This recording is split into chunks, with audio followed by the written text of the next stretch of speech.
Yeah, I'll always be a metalhead. Nothing can take that away from me. Right. I mean, not jail, not people, not religion, not anything. I'll always be a metalhead. Metalhead leaves you all alive.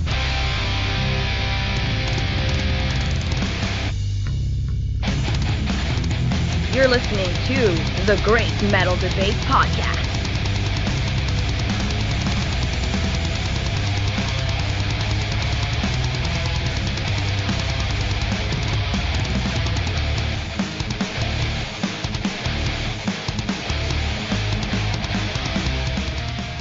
Welcome back, Metalheads, to a new episode of the Great Metal Debate Podcast.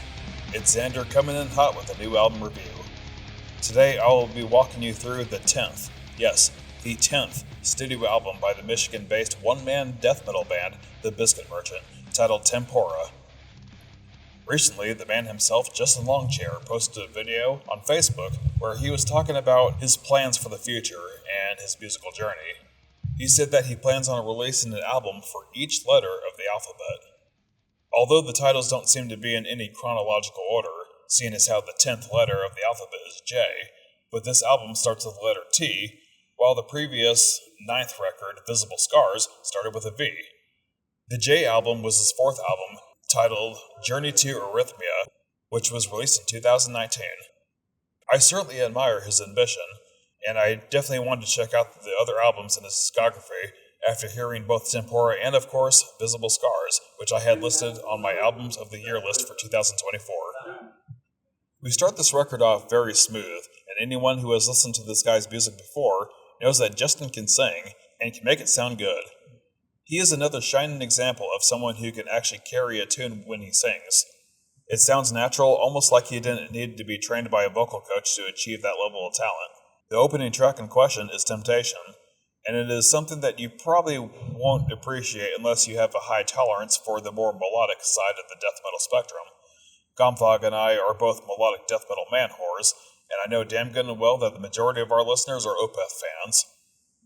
So if you haven't tuned out yet, then the next track, titled Kill Time, will be more up your alley with its super melodic intro followed by the interesting synthwave keys and more clean singing? Well, not for too much longer, but while it's present, there is also a soothing bass riff in the background that makes it more digestible to listeners who may not be accustomed to it. However, the death vocals kick in soon, both hard and fast. The layered harsh vocals in some places give off the strong Finnish melodic death metal vibes and can remind you heavily of Morse Principium Est or even Omnium Gatherum. I love how this track concludes with both finger-tapping pinch harmonics and fades us out with a marching band style of drums. But then we come to the third track, Victorious, which was released as one of the 2 singles they put out thus far.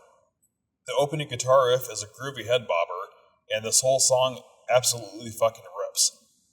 The minuscule moments of clean singing in this sounds less doom metal or power metal-like, and much more hard rock or traditional heavy metal before continuing the barrage of death metal onslaught.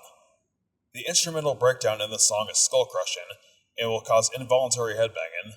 The preceding track, titled Judgment Day, has a very similar effect.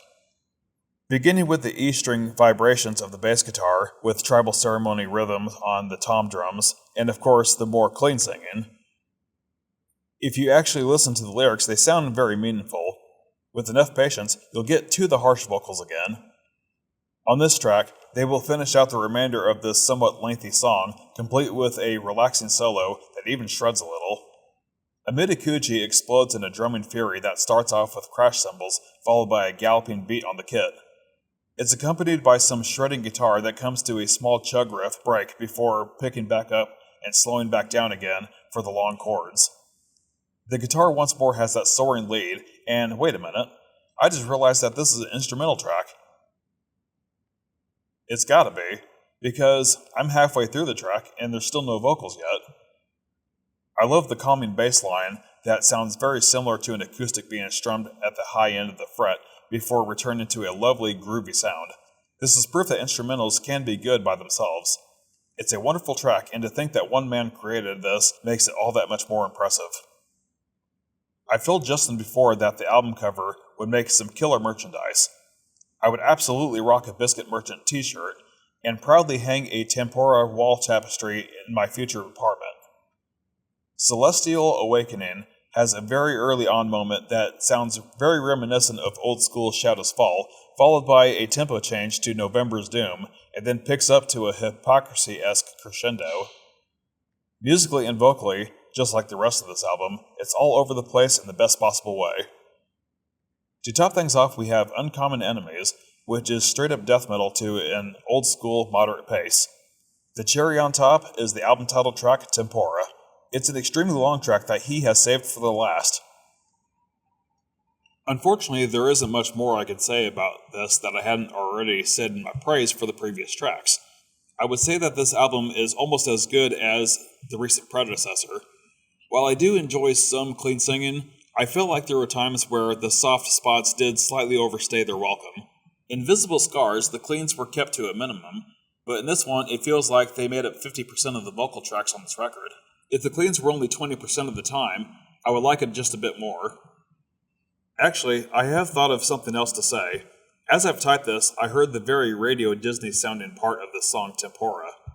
Over halfway through the track, Justin is sounding like he is in a recording booth for the next live-action adaptation of whatever old cartoon musical. It's all in the tone and the singing style. I could imagine hearing that part in the film where the protagonist breaks out into a song with animated backup dancers. Oh, what's this? Back to the death metal? Nice. I mean all of that as a compliment, by the way. To me, what Justin has done has made something incredibly unique. While I would appreciate less cleans on the next record, it's still tolerable for what he's aiming for. This nearly 12-minute long epic along with the rest of the album absolutely would be appealing for a niche audience.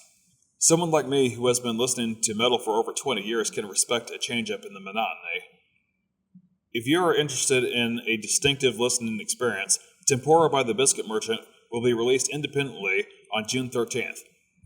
Look for it on Bandcamp, and it should be available through most music streaming services. As for the score, I'm going to rate this a 7.5 out of 10.